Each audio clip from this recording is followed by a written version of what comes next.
یہ اکرم صلی اللہ تعالی علیہ وآلہ وسلم نے فرمایا مومن اپنے گناہوں کو پہاڑ کی طرح سمجھتا ہے. یہ بخاری میں حدیث ہے.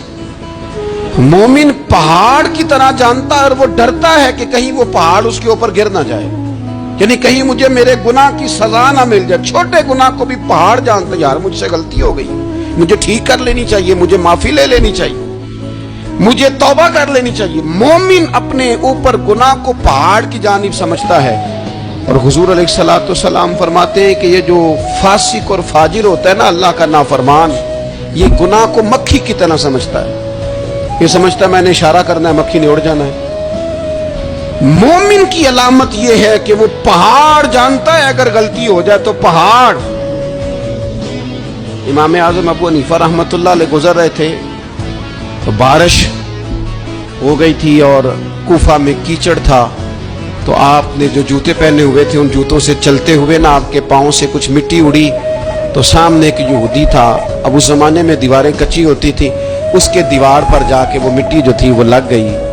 اب امام صاحب بڑے پریشان ہوئے کہ میں نے اس کی دیوار کو آلودہ کر دیا. یہاں تو لوگ اپنی اینٹیں رکھتے رکھتے کئیوں کی دیواریں توڑ ہی دیتے ہیں، اور پھر وہ اس پر ماننے کو بھی تیار نہیں ہوتے، تسلیم کرنے کو بھی تیار نہیں ہوتے. وہ کہتے ہیں پھر کیا ہو گیا، اب ہمارا یہاں گھر ہے تو ہم نے ٹرالی منگوانی نہیں تھی، ہمارا حق بنتا تھا. امام صاحب کے پیروں سے ذرا کیچڑ اڑا، یہودی کی دیوار پہ لگا، اس کی کچی دیوار تھی. امام صاحب پریشان ہو گئے، سوچنے لگے کہ اگر میں دیوار سے یہ کیچڑ اتارتا نہیں تو یہ بھی زیادتی ہے، میں نے اس کی دیوار کو گدلا کر دیا، اور اگر میں اتارتا ہوں تو کچھ مٹی اس کی دیوار کی بھی اتر جائے گی، کچی دیوار ہے، یہ بھی زیادتی ہے. مومن گناہ کو پہاڑ کی طرح سمجھتا ہے کہ کہیں گر نہ جائے، اس کی بھی کہیں سزا نہ مل جائے. امام صاحب نے اس کے دروازے پہ دستک دی، وہ باہر آیا تو اتفاق سے وہ آپ کا مقروض بھی تھا، اس نے پیسے دینے تھے.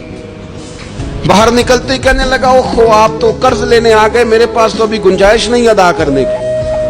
تو امام صاحب کہنے لگے تو قرض چھوڑ، وہ میں نے معاف کیا، میرے سے غلطی ہو گئی ہے.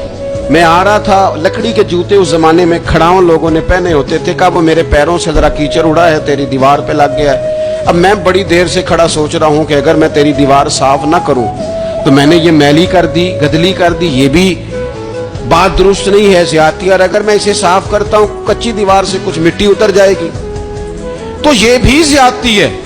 اب تو بتا میں کیا کروں. تو بے موسمہ پھل تھا نا یہ، تو بے موسمہ پھل دیکھ کے بندہ حیران ہو جاتا ہے. جو باتیں روٹین میں نہ ہو رہی ہوں وہ ذرا انوکھی لگتی ہے، بندہ حیران ہو گیا. غور سے امام صاحب کا چہرہ دیکھنے لگا، غور سے چہرہ دیکھنے لگا.